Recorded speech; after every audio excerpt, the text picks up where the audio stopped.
नमस्कार, बहुत बहुत स्वागत आपका। मैं हूं आपके साथ ऋतु ज्ञानवानी। आप देख रहे हैं न्यूज 18 का डिजिटल प्लेटफॉर्म।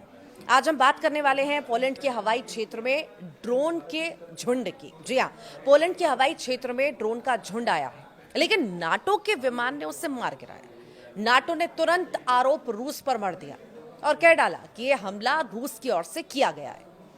ऐसे एक ड्रोन नहीं बल्कि 18 से 19 ऐसे ड्रोन थे जिससे अटैक हुआ। नाटो इसे अब तक का सबसे गंभीर हमला भी मान रहा है। अमेरिकी राष्ट्रपति डोनाल्ड ट्रंप ने भी इसे रूस का दुस्साहस बता दिया और चेतावनी दे डाली। पश्चिम के 40 देश पोलैंड के साथ खड़े हो गए हैं और बदला लेने की बात कही जा रही है। उधर रूस ने साफ इनकार कर दिया। रूसी राष्ट्रपति कार्यालय की ओर से कहा गया है कि ड्रोन रूस की ओर से नहीं भेजे गए। तो क्या रूस को फंसाने की कोशिशें हो रही हैं? ये सवाल तो मन में आता है। क्या नाटो रूस से यूक्रेन जंग का बदला लेने का प्लान बना रहा है, या फिर यूक्रेन की तरह पोलैंड में भी पुतिन को फंसाने का प्लान है? दरअसल नाटो के महासचिव मार्क रूटे ने कहा कि हमारी एयर सिक्योरिटी एक्टिव थी और नाटो टेरिटरी में घुसे दुश्मन के ड्रोन को ध्वस्त कर दिया। नाटो की सैन्य समिति के प्रमुख एडमिरल जोसेपे कावो ड्रैगन ने कहा है कि जवाब देने का हमारा यही तरीका है। पुलिस गृह मंत्रालय के अधिकारियों के मुताबिक 19 रूसी ड्रोन रात में देश के हवाई क्षेत्र में घुस आए थे। अब तक 14 ड्रोन बरामद किए गए हैं। पोलैंड के विदेश मंत्री ने कहा है कि रूसी ड्रोन से जानबूझकर निशाना बनाया गया। ये नहीं कह सकते कि वे अपने रास्ते से भटक गए, बल्कि उन्हें जानबूझकर टारगेट किया गया। गनीमत रही कि कुछ प्रॉपर्टी डैमेज हुई, संपत्ति को कोई नुकसान नहीं पहुंचा। अब रूस ने तो अटैक से इनकार कर दिया है। रूस ने कहा है कि पोलैंड में हमलों के लिए उसका कोई लक्ष्य नहीं था, लेकिन नाटो सहयोगियों ने इस पर संदेह जताया है। पोलैंड के विदेश मंत्री ने कहा, हमें पता था कि रूस की ओर से ऐसा ही रिएक्शन आएगा। झूठ बोलना और इनकार कर देना सोवियत संघ की पुरानी आदत है। यहाँ पर आयरिश रक्षा बलों के पूर्व प्रमुख वाइस एडमिरल मार्क मेलेट ने कहा कि रूस शायद पोलैंड और नाटो को डिफेंस कैपेसिटी उसकी चेक कर रहा था, इसीलिए गैरबेरा ड्रोन का इस्तेमाल किया जो उतने घातक नहीं है।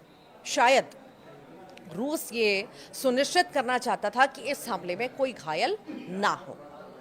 स्लोवाकिया के पूर्व नाटो राजदूत पीटर बैटर ने कहा है कि ड्रोन की जगह सैनिक भी तो आ सकते थे। हमें अपनी सिक्योरिटी को लेकर अलर्ट रहना चाहिए। हमें लगता है कि ये अच्छा मौका है कि नाटो को यूक्रेन के साथ खुलकर खड़े हो जाना चाहिए। उसकी सुरक्षा की कमान संभाल लेनी चाहिए। सस्ते ड्रोन और महंगे हथियार का भी मुद्दा है। ये घटना इस बात पर भी सवाल उठाती है कि क्या नाटो के पास आधुनिक ड्रोन जैसी खतरे से निपटने के लिए सही और किफायती सैन्य व्यवस्था है? पोलैंड के एक सैन्य प्रवक्ता ने कहा कि अधिकांश ड्रोन गरबेरा प्रकार के थे, जो स्टायरोफोम से बने बेहद सस्ते ड्रोन हैं और जिनकी रेंज सैकड़ों किलोमीटर है। नाटो ने प्रतिक्रिया में महंगे विमान जैसे F-35 और F-16, Mi-24, Mi-17, Black Hawk helicopter और पैट्रियट मिसाइल प्रणाली का इस्तेमाल किया। पोलैंड, नीदरलैंड, इटली और जर्मनी की सेनाएं प्रतिक्रियाएं में शामिल थीं। इन महंगे हथियारों से लगभग 19 ड्रोन रोके गए, जिन्हें पोलिश अधिकारियों ने खतरा माना है। लेकिन यूक्रेन युद्ध में ड्रोन युद्ध बहुत तेज है, जिसमें एक बार में सैकड़ों ड्रोन हमले कर सकते हैं। ये नाटो की पारंपरिक हवाई सुरक्षा प्रणालियों के लिए चुनौती है, जो मिसाइलों और पायलट वाले विमानों से बचाव के लिए बनी थी। पोलैंड में घुसे ड्रोन गरबेरा आखिर हैं क्या, ये भी आप जान लीजिए। पोलैंड में संदिग्ध रूसी ड्रोन घुसपैठ में गरबेरा ड्रोन का इस्तेमाल किया गया था और ये सस्ता और लंबी दूरी का ड्रोन है, जिसे प्लाईवुड और फोम जैसे सामान से बनाया जाता है। इसके पंखों की चौड़ाई लगभग 2.5 मीटर, वजन 18 किलो और इसकी जो गति है 160 किलोमीटर प्रति घंटा और रेंज जो है 600 किलोमीटर है। गरबेरा ड्रोन के पीछे जो है लकड़ी का प्रोपेलर लगा होता है, जो काफ़ी तेज़ उड़ान भरने में मदद भी करता है। रूस इसे यूक्रेन की हवाई सुरक्षा को भरने के लिए इस्तेमाल करता है और इसे झांसा देने के लिए भेजा जाता है ताकि महंगे शहर ड्रोन पर ध्यान कम हो। अब इसमें हल्के हथियार या निगरानी उपकरण वाले संस्करण भी शामिल हैं। इसे चीनी कंपनी स्काई वॉकर टेक्नोलॉजी से किट के रूप में आपूर्ति कर रूस में असेंबल किया जाता है। यूक्रेन ने इसमें अमेरिकी और यूरोपीय कंपनियों के इलेक्ट्रॉनिक हिस्से पाए हैं, जबकि ऐसे उपकरणों के निर्यात पर रोक भी लगी हुई है। ट्रंप, रूस और बाकी के देशों ने क्या कुछ कहा है। दरअसल पोलैंड के प्रधानमंत्री टस्क ने कहा है कि 19 रूसी ड्रोन के पोलैंड के हवाई क्षेत्रों में घुसने से गहरी चिंता है।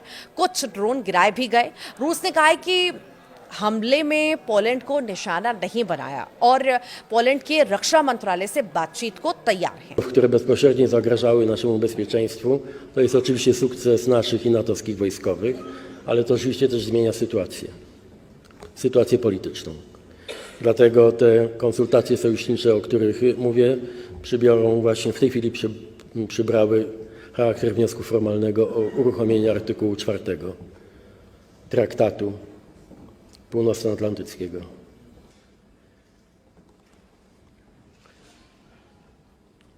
Chcę bardzo mocno podkreślić, nie ma dzisiaj powodu twierdzić, że znaleźliśmy się w stanie wojny, ale nie ulega wątpliwości, że ta prowokacja przekracza dotychczasowe granice i ma charakter nieporównywalnie bardziej niebezpieczny z punktu widzenia Polski niż wszystkie pozostałe, wszystkie wcześniejsze. Nie ma powodu, wystarczy nam ten jeden realny na wschodzie.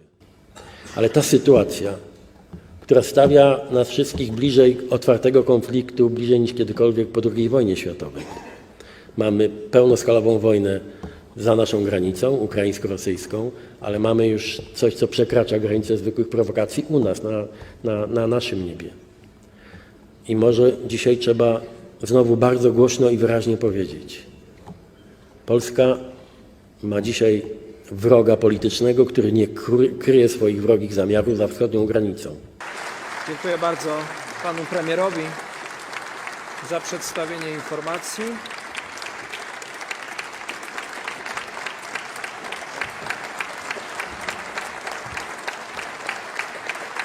America के राष्ट्रपति Trump ने क्या कहा? उन्होंने कहा है कि रूस ड्रोन से पोलैंड का हवाई क्षेत्र क्यों तोड़ रहा है, ये देखिए।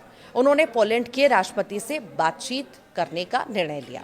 नाटो महासचिव रूटे ने घटना को पूरी तरह लापरवाही भरा कदम बताया और पोलैंड के साथ एकजुटता जताई है।